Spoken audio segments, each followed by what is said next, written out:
Hex, Darren, there's only one thing I like more than being Batman in a game, and that's being Batman again in a game. Lego Batman 2 DC Superheroes is my favourite Lego game yet, because not only do I get to be Batman again in a game, but you also get to play with some of his friends.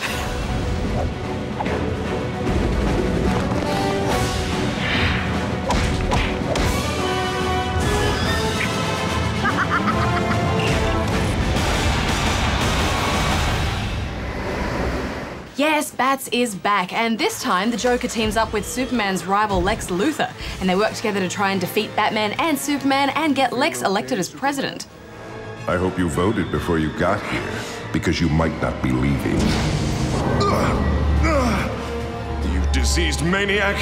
No one is going to elect you president. This is the first Lego game with actual voices instead of Lego grunts. And what do you think, guys? Do you think it worked? I think it worked. It felt like a natural step for the series, and it means I can tell a better story too. Look at that face! It's like, what's he gonna say?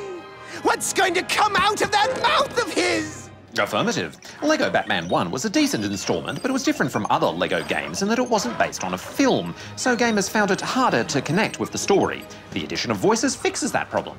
We have to stop them. You think?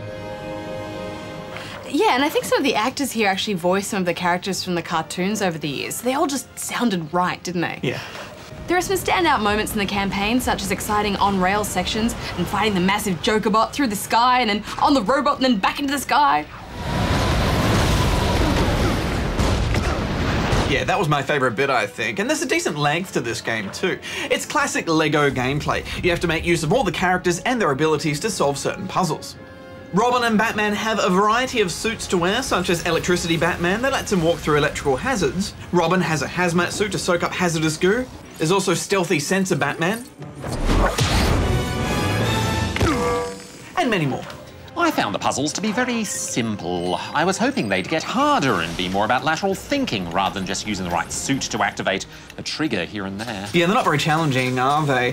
The game trains you to look for what you can interact with, and so that means you don't really know why you're activating a switch, you just do it because that's what you should be doing. I did enjoy the boss fights, though. Batman, am I pleased to see you? I think the developers were really looking to create a game that was going to be enjoyed by younger gamers and older gamers alike, and I think they've really achieved a decent level of challenge and lots of Lego fun here that will keep people interested. When you're playing on your own though, your AI buddy is rubbish. Yeah. They can't fight very well at all and can be a tiny bit fiddly when activating switches or buttons here and there, so the challenge is in keeping enemies at bay while sorting out the puzzle. When you play with a real person, the challenge becomes about communication, telling each other what you need to do to get through a section. Yes, and it doesn't always go to plan, does it? Because friendly fire is always on.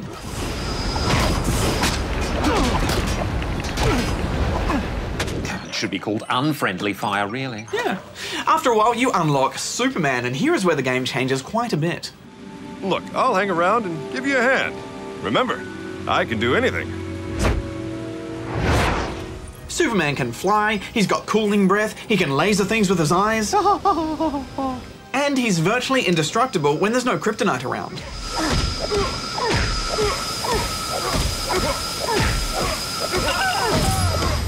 When you're playing as Superman, you do have to let go of the fact that really he could solve all of the platforming problems in the game by just bashing through a wall and flying Batman and Robin to safety. Affirmative. You could tell it was quite a challenge for the developers to put Superman in the game because he's so overpowered. They've developed a system for what he can and can't do. Superman can't laser silver objects, for example, but he can destroy gold ones. Eventually, Superman gets kryptonite sickness, which weakens him down to Batman's level and makes him less fun to play with. Yeah, I mean, aside from the times when he's sick, I would argue that Superman is actually more fun to play than Batman. Well, I mean, he can fly, and he can laser, and he's indestructible. I mean, it just makes me want a Lego Superman game, really. There's even a point where you can fly to Metropolis, and you can see the whole world built in it. Which makes me think that maybe they're already working on a game, or there's some DLC coming, who knows? Back it up a second, Hex. Did you just say that Superman is better than Batman? Be very careful how you respond, Tex. I sense an increase in Barjo's temperature, and this usually leads to a Barjo rant. Listen, I'm just saying that in this game specifically, it's more fun to play as Superman than as Batman in this game. specifically. I hate to say it, I think you're right. It's just that Batman just can't do as much stuff without having to switch suits, and that mechanic gets a bit tedious. Plus, you can't quick-fire batarangs or grapples. You can only do it by painting targets, except in very specific situations, and that takes time. You should be able to zip around this open world fluidly as Batman, and you can't. In story missions, you eventually get to play as Cyborg, Green Lantern, Wonder Woman, and the Flash, but most of their abilities you've seen before in some form. Yes, it is fun being all these other characters, but it's a shame they didn't work more on their abilities. Green Lantern is the worst. All he can do is just fly. You do get to use his ring in very specific situations, but you don't actually get to do the cool stuff that his ring can do. Outrageous! It certainly is outrageous, Darren. I just wish they'd spent more time fleshing out these characters and their unique abilities, such as the Flash. He can go fast. Why not have some timed puzzles in there? Or Cyborg, he could hack computers. Yeah, there's a lot of classic LEGO restrictions throughout these levels. And the combat is still the same too. You just mash buttons and then occasionally do a special move for more studs. Yeah, it's about time we had some combo attacks, or maybe some more special moves. I mean, these are superheroes. Let them be super. LEGO Batman 2 does take one huge step forward. It's set in an open world. This means in between missions, you can roam a LEGO-infused Gotham City at your leisure, saving civilians, unlocking characters along the way, and collecting those precious gold bricks and studs. Yeah, and Gotham is just awesome too, isn't it? The city is dark and gritty, almost always raining, and it's just how I imagine it would look in a LEGO universe. Also, it's in turmoil, so the streets are filled with civilians and gang members for you to take care of. Yes, chilling out in the Batcave has certainly fulfilled a dream of mine, and going to Wayne Manor and meeting Alfred, even though you can't actually go inside. And something I've never done in a game before that I've always wanted to do, drive around an open world of Gotham City in the Batmobile, all with that wonderful classic Batman music.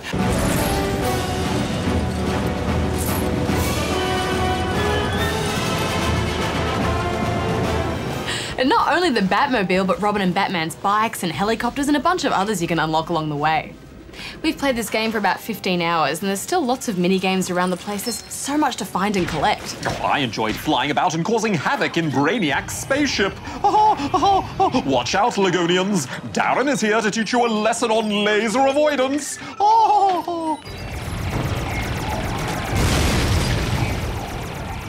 I did kind of wish we had a bit of a daytime Gotham map to run around in though, because it is very dark and it can also be hard to see a little stud bread trail of GPS markings on the road because they're the same colour as the studs you have to find. Yeah, there's a lot going on screen at once, and it would be nice to have some more camera views for the vehicles as well.